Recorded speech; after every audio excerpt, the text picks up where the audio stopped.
ठुलो फेदीबाट अनि हामी स्नान गरेर यहाँ एकजना हाम्रो दाजुसँग मजाले भेटघाट भएको छ हैन दाजु।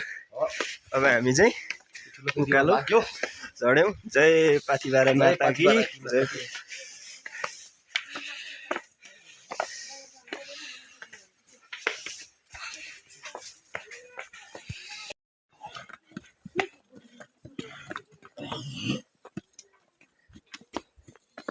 चार 20 भएछ है। 25 मेरो 5 मिनट ढिलो रहेछ।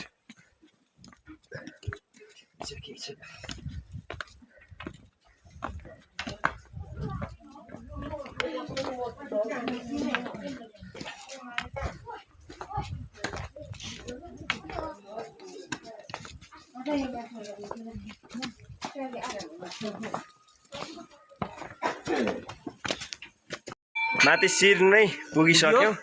माता पाथिबाराको दर्शन गर्दै एकदम राम्ररी सही सलामत कष्ट नभइकन एकदम राम्रो तरिकाले हामी ठ्याक्कै अहिले चाहिँ बिहान 4:30 है दाइ 4:30 मा यात्रा गरेको ठुलो फेदीबाट अहिले कति बज्यो भन्दा 5:40 1.5 घण्टा भएछ भनौँ न समथिङ। अनि ठिकै छ हाम्रो एकदम पूर्वको ठुली पाथिबारा।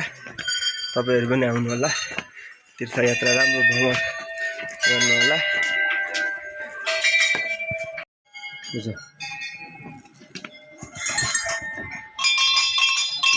दाजु यहाँ हाम्रो टिम गरेको भाइ है।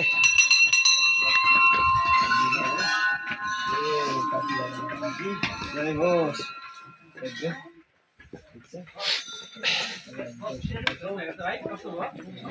मौसम हेर्नुस् हिजो परेकोले गर्दा एकदम ठिक्क छ। राम्रो छ।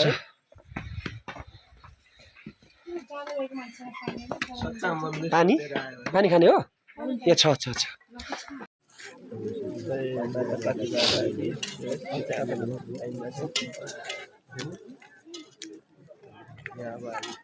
लाइनमा बसेको छु परेको पानी पनि जोडले पर्यो। के भन्नु छ दाइ? के भन्नु छ?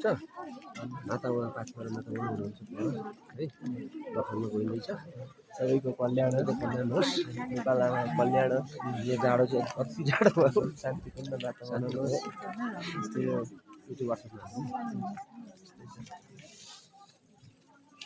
ल जय पाथिबारा माता की जय होस्। जय होस्। पाथिबारा माता की जय होस्। सबैको कल्याण होस्, शान्ति होस्, मनमा एकदम शान्तिपूर्ण वातावरण खेलियोस्। आज चाहिँ हामी यहाँ आइएको छ। पूजापाठहरू पनि सकियो। अब जानी नजानी अजानु मूर्खले गरेको धोका दियो भनेर सम्झिनुहोस् भन्दै अब यहाँको दृश्य चाहिँ यस्तो रहेको छ। हिजो पानी एकदम परेकोले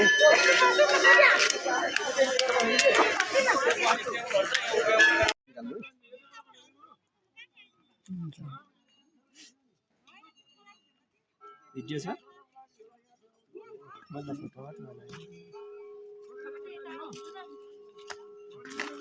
फोटो होइन हिँड